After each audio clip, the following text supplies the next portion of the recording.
Good day, Madam, Sir. I'm Gretchen Asidera Lampay, 24 years old, married. I have 2 children, high school graduate. About my working experience as domestic helper in UAE,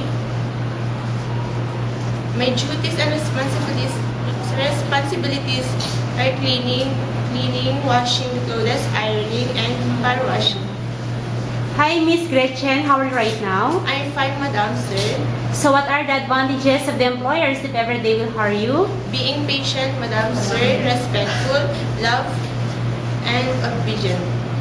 Okay, so can you tell me the proper way how to take care of the children?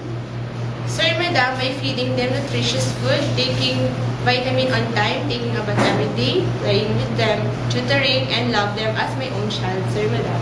So what if you committed a mistake and the employer scolds you, what will you do? Sir, Madam, I'm sorry and I will not do it again.